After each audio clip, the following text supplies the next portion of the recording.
As fascinating as events in New South Wales have been over the past week, it's simply impossible to ignore the escalating tensions in the Taiwan Straits, where Chinese military aircraft, including nuclear-capable bombers, have been routinely violating Taiwanese airspace.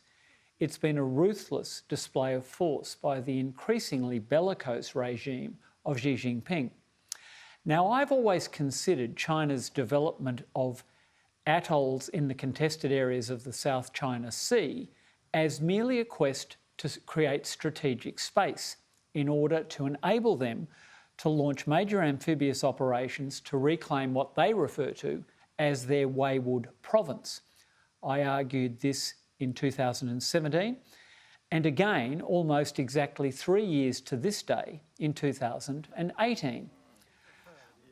Earlier today, former Prime Minister Tony Abbott, in a very forward-leaning address to the so-called Yushan Forum, really drew a line in the sand in relations with China and said that the free world simply cannot stand by and watch Taiwan overrun by China.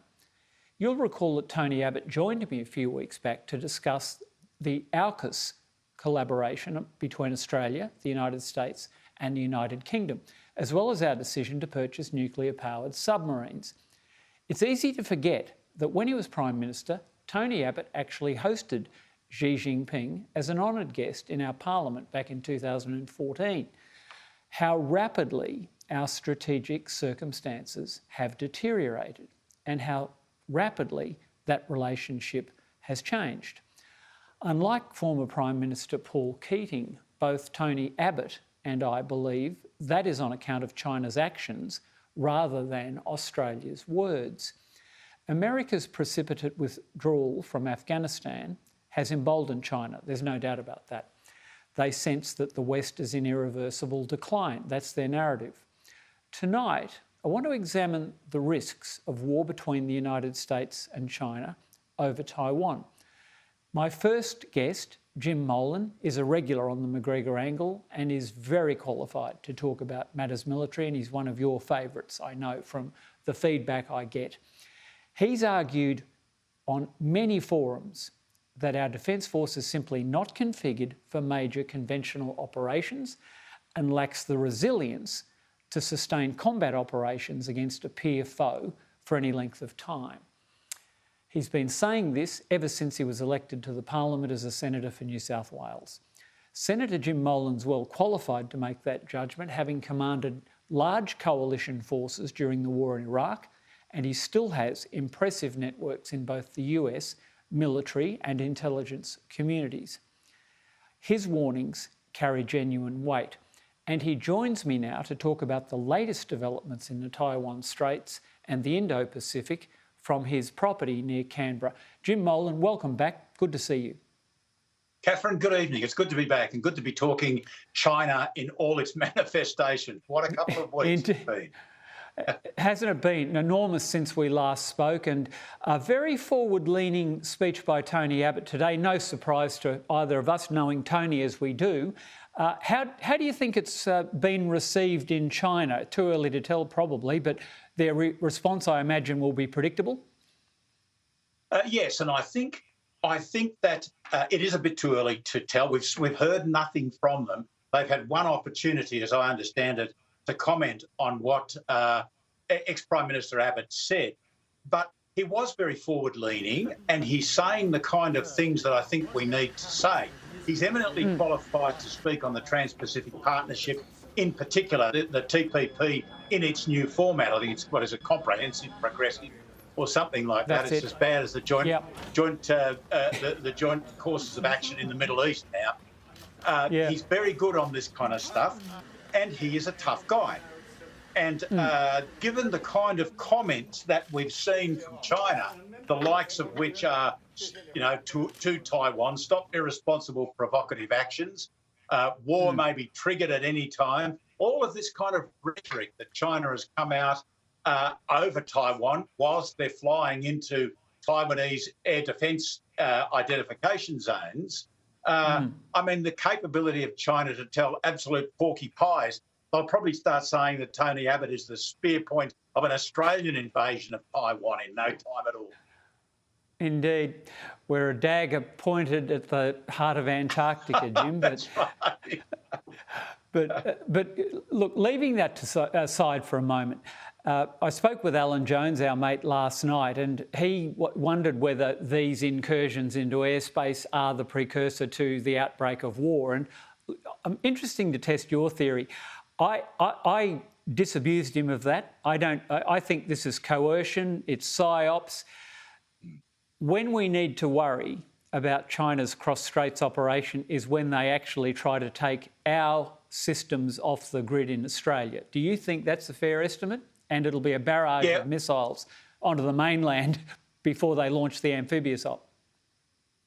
Well, I would like to hope that that is what would occur. My fear would be that China is now in a position where it can do all of the things it wants to do in roughly one single night. What it's got to do, it's got to decrease our capability in space.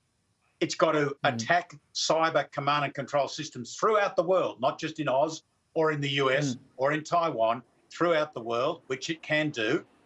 It's got to attack the US bases. In my view, this is my judgment, it needs to attack the US bases in Japan, in South Korea and in Guam before it actually goes for Taiwan, for the simple reason that if it doesn't, if it leaves the Americans in position, and if the Americans can then move into operating bases, then they will have to fight on two fronts. They'll have to fight facing the Americans and they'll have to fight facing the Taiwanese. So in my view, the logical thing for them to do is not to kind of today take out cyber and tomorrow take out space and a week after do something else.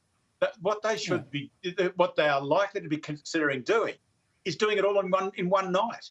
And this is the capability that they have, which is even more terrifying than what we would have thought.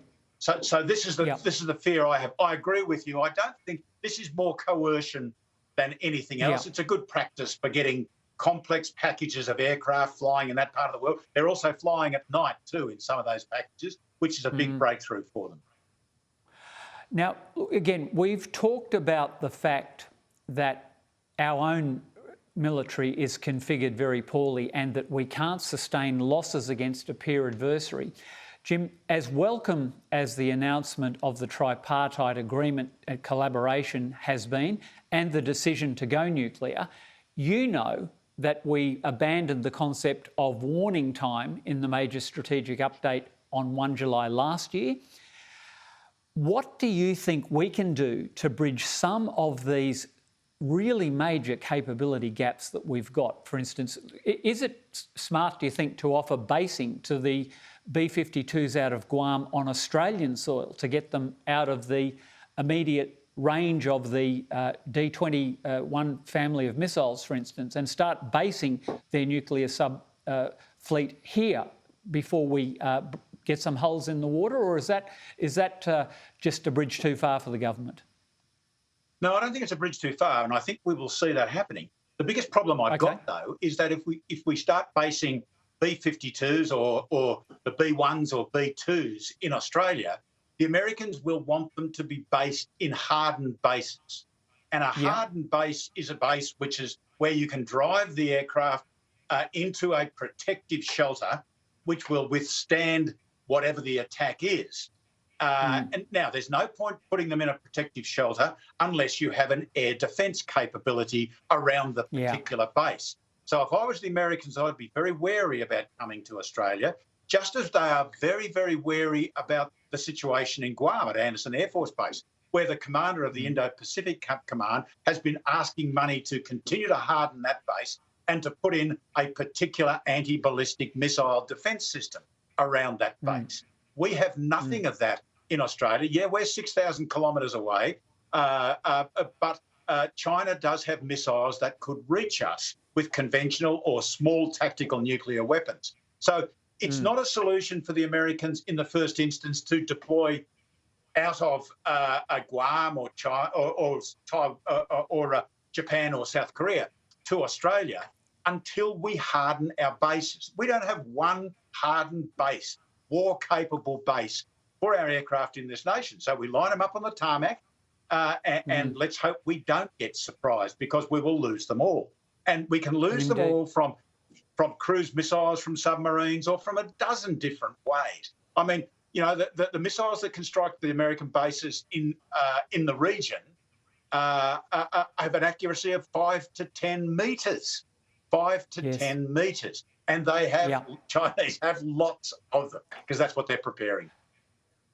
Jim, one last question, and we've been over this terrain before too. I know we've war-gamed, our intelligence and strategic community, as did the Americans, war-gamed a potential cross-straits operation to coincide with the presidential election last November. Another milestone date was the centenary of the Communist Party. What is your sense of Xi's timetable on this? After the Winter Olympics, or do you think it could happen any time without warning from now? This is very, very hard to say, because what I concern myself with more than anything else is what the Chinese can do. This is what China has the capability to do, so what they can do. Why they do it is going to be the big question. Now, they have the capability pretty well now to do what I was describing before in the concept of a sudden attack, but I think they will need a reason for it. And what you're implying is that somewhere in there is a reason. If we pick that reason, when we understand the reason, then maybe we can pick when. I would say that by averaging out all of the estimates that very knowledgeable people make, I would say that it's no more than 10 years away. It's probably closer to 3 years away, but it could happen tomorrow. This is why I think the Prime Minister and the Foreign Minister and the Defence Minister have been in Washington, because it could happen any time now. Because we can't change our own capabilities, we've got to ally ourselves with the United States, because it's the only thing we can do fast. And if the United States, who are not confident of winning this war and could in fact suffer badly from this war, if they get it wrong, then we have got a very, very big problem for a long period of time, where China is rampant is dominant in our region. And what are we going to do? We are out of time. We've got to do as much as we can, as fast as we can. Catherine?